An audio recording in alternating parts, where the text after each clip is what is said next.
रामकृष्ण हरी. उभ्या महाराष्ट्रामधून भाविक भक्त आज पंढरीच्या दिशेने जात आहेत.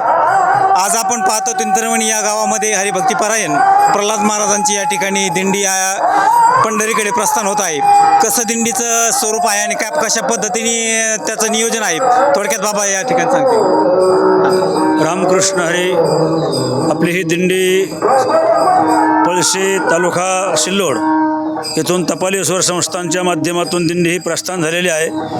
तदनंतर गोवर्धनगड, तदनंतर म्हणजे लिंगेश्वर संस्थान अशा माध्यमातून ह्या दिंडीचं वाटचाल चालू आहे मार्गस्थ. आणि त्या माध्यमातून पंढरपूरकडे जाताना आज या ठिकाणी तिंतरवणी या गावामध्ये आम्हाला व्यवस्थित गावकऱ्यांनी सेवा दिलेली आहे आणि ते गावकऱ्यांनी प्रस्थान करून आम्हाला वाटं लावलेलं आहे. आज कितवा मुक्काम आहे? आजचा हा 14वा मुक्काम आहे. आज 14वा मुक्काम आहे. आज जागोजागी मुक्काम करताना काही अडीअडचणी, पंढरीचा पांडुरंग कशा पद्धतीने आपला सांभाळ करतो? पांडुरंग परमात्म्याने कसल्याही प्रकारची अडचणी येऊ दिली नाही.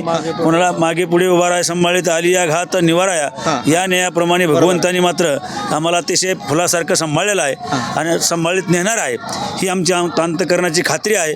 अशी आम्ही भगवान परमात्म्याकडे प्रार्थना करतो. भगवान परमात्मा पांडुरंग. किती वर्षापासून दिंडीचा सोहळा चालू आहे? हा सोहळा 24 वर्षापासून चालू आहे. आणि किती मुक्काम पडतात रस्त्यामध्ये? 23 मुक्काम पडतात. किती भाविक भक्त सोबत किती आहेत आजच्याला सोबत आहेत 250 लोक आणि साधारणतः पंढरीपर्यंत पोहोचवतो 700 लोक. एकीकडे महाराष्ट्रामध्ये दुष्काळजन्य परिस्थिती आहे, मराठवाड्यामध्ये तुमचं तर तसं मराठवाड्यामधलंच अनुभव आहे, जीवन तुम्ही इकडचे या जन्मभूमीमधलेच आहात आणि दुष्काळजन्य परिस्थिती आहे. काय मागणं मागाल तुम्ही पांडुरंग परमात्म्याकडे? एकच मागणं मागू की आमची ही जी काही ग्रामीण भागामध्ये राहणारी जी काही भक्त मंडळी आहे यांना जे काही तणाव निर्माण झालेला आहे त्या तणावातून मुक्त करावं एवढीच मात्र पांडुरंग परमात्म्याकडे आमची मागणी राहील.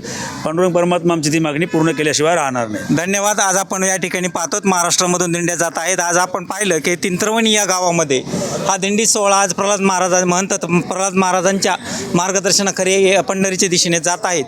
बाबांचं पांडुरंग परमात्म्याकडे हेच मागणं असेल की माझा दुष्काळी जो शेतकरी राजा आहे, दुष्काळामध्ये ग्रस्त झालेला, त्या शेतकऱ्याला आज सुजलाम सुफलाम होऊ दे, वरून राजाची कृपा होऊ दे आणि माझा शेतकरी हा भरभरून आनंदी झाला म्हणजे ही पंढरीची वारी ही आनंदी होईल. जन्मभूमी न्यूजसाठी मी शंकर भालेकर. धन्यवाद.